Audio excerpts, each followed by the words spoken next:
প্রিয় দর্শক, সাজ্জাদ কাদিরের প্রতি নিন শুভেচ্ছা নিন। এই মুহূর্তে আপনাদের সামনে কথা বলতে এসে ভারতের সাথে 10 চুক্তি বাতিল, কে বাতিল করলো, বাংলাদেশ নাকি ভারত? এই প্রসঙ্গটি নিয়ে আপনাদের সামনে এই মুহূর্তে কথা বলবো। গতকাল সোশ্যাল মিডিয়াতে হঠাৎ চোখে পড়ল সবচেয়ে বিতর্কিত বাচ্চা উপদেষ্টা আসিফ মাহমুদ সজীব ভুঁইয়ার পোস্ট, যার বিতর্কের সীমা নেই বা যার বিতর্কের আলাপের শেষ নেই। 1.5 বছর আগে ছেঁড়া স্যান্ডেল ছেঁড়া প্যান্ট পরে ঢাকা শহরে ছিল এবং খেতে পারতো কিনা পড়তে পারতো কিনা সেই উপদেষ্টা ওয়েস্টার্নে খেতে যায়, সেই উপদেষ্টা নীলা মার্কেটে হাঁসের মাংস খেতে যায়, সেই উপদেষ্টা আসিফ মাহমুদ সজীব ভুঁইয়া গতকাল সামাজিক যোগাযোগ মাধ্যমে একটি পোস্ট দিয়ে লিখেছেন যে অন্তর্বর্তী সরকারের দায়িত্ব নেওয়ার পরই চুক্তিগুলো নিয়ে আলোচনা শুরু হয় এবং যথাযথ পর্যালোচনার মাধ্যমে এই বাতিলের সিদ্ধান্ত নেওয়া হয়। তো বাতিলকৃত প্রজেক্টগুলো হলো ত্রিপুরা চট্টগ্রাম রেল সংযোগ প্রকল্প। 2017 সালে এটি সেই সময়ের প্রধানমন্ত্রী শেখ হাসিনার সময় স্বাক্ষরিত হয় এবং এটি অন্তর্বর্তীকালীন সরকার বলছে যে এটা বাতিল করা হয়েছে। অভয়পুর আখাউড়া রেল সম্প্রসারণ 2018 সালে স্বাক্ষরিত চুক্তি, এটিও বাতিল করা হয়েছে। আশুগঞ্জ আগরতলা করিডোর 2016 সালে স্বাক্ষরিত, এটিও বাতিল। ফেনী নদীর পানি ব্যবস্থাপনা প্রকল্প 2019 সালে স্বাক্ষরিত প্রকল্প, এটি বাতিল। কুশিয়ারা নদীর পানি বন্টন প্রকল্প 2022 সালে স্বাক্ষরিত, এটি স্থগিত। বন্দরের ব্যবহার সংক্রান্ত সড়ক ও নৌপথ উন্নয়ন চুক্তি 2018 সালে স্বাক্ষরিত, এটি বাতিল। ফারাক্কা বাঁধ সংক্রান্ত প্রকল্পে বাংলাদেশের আর্থিক সহযোগিতা প্রকল্প 2023 সালে স্বাক্ষরিত, সেটি বাতিল। সিলেট শিলচর সংযোগ প্রকল্প 2020 সালে স্বাক্ষরিত, সেটিও বাতিল। পেট্রোলিয়াম পাইপলাইন সম্প্রসারণ চুক্তি 2019 সালে স্বাক্ষরিত, এটিও বাতিল। ভারতীয় অর্থনৈতিক অঞ্চল মিরসরাই ও মোংলা 2019 সালে স্বাক্ষরিত, বাতিল। আদানি পাওয়ার বিদ্যুৎ আমদানি চুক্তি, এটি 2017 সালে স্বাক্ষরিত হয় এবং আদানির বিদ্যুৎ দিয়ে আমরা বিদ্যুৎ নিয়ে এখনো বেঁচে আছি, এটি পুনর্বিবেচনাধীন বলে বলা হচ্ছে। গঙ্গার পানি বন্টন চুক্তি, এটি 1996 সালে আওয়ামী লীগ ক্ষমতাকালীন সময়ে চুক্তিটি স্বাক্ষরিত হয়, এটি নবায়ন বা পুনর্বিবেচনার জন্য রাখা হয়েছে। তিস্তার পানি বন্টন চুক্তি খসড়া অবস্থায় ছিল, 2011 সালে এই চুক্তিটি খসড়া আছে, বাস্তবায়নের জন্য এখনো আলোচনায়। ভারতীয় প্রতিরক্ষা কোম্পানি GRSEর সঙ্গে টাগবোট চুক্তি 2024 সালে এটি স্বাক্ষরিত হয় এবং এটিও বাতিল করা হয়েছে বলে বলা হচ্ছে। এখন প্রশ্ন হচ্ছে যে চুক্তিগুলো আসলে কে বাতিল করলো? এখানে সড়ক, রাস্তা, রেলপথ, বিভিন্ন চুক্তি বাতিল দেখানো হচ্ছে, কিন্তু বাস্তবতা হলো এই যে অন্তর্বর্তী সরকারের বাচ্চা উপদেষ্টা আসিফ মাহমুদ সজীব ভুঁইয়া ভাব নিচ্ছেন যে এগুলো ভারতের সাথে চুক্তিগুলো বাতিল করা হয়েছে। আপনারা খেয়াল করেছেন যে এই সরকারটি শুরু থেকে আগাগোড়ায় একটি ভারত বিরোধী ইমেজ বজায় রাখবার চেষ্টা করছে। এমনকি সরকার প্রধান ডক্টর মোহাম্মদ ইউনূস ক্ষমতা গ্রহণ করবার আগেই ভারত বিরোধী নানা রকম কথা বার্তা বলে ক্ষমতায় এসছে, কিন্তু বাস্তবতা হলো এই চুক্তিগুলো আসলে ভারতের দিক থেকেই এগুলোকে বাতিল করা হয়েছে।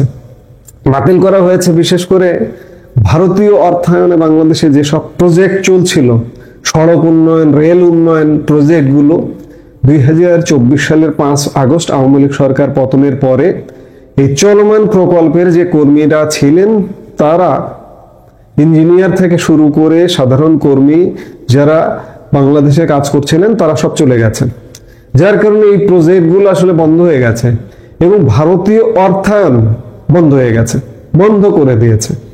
এখন বন্ধ করে দিয়েছে এবং কিছু প্রজেক্ট যেগুলো এখনো শুরু হয়নি, শুরু হবার কথা, সেগুলো স্বাভাবিকভাবে ভারত বিরোধী সরকারের সাথে আর কাজ করবে না বিধায় তারা এগুলোতে নিরুৎসাহিত বা আগ্রহ নেই।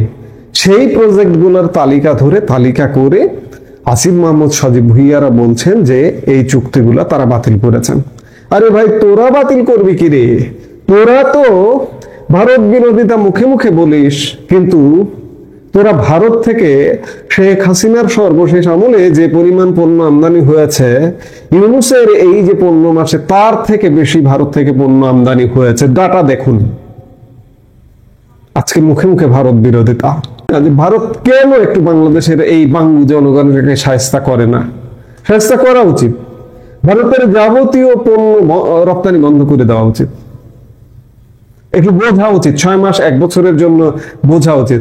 মার্কিন যুক্তরাষ্ট্রের বাজারকে তোয়াক্কা করছে না ভারত, যেখানে 75-80 বিলিয়ন ডলার বাৎসরিক রপ্তানি করে, শুল্ক নিয়ে টাল বাহানা করছে মার্কিন যুক্তরাষ্ট্র, সেখানে কোনো আমলে নিচ্ছে না, সেটাকে কোনো গণনাই করছে না। ভারত তাদের নিজস্ব ভূমিকায়, স্বমহিমায় উজ্জ্বল ভূমিকায় এখনো পর্যন্ত আছে, মাথা উঁচু করে আছে, ট্রাম্পের কাছে মাথা নত করছে না।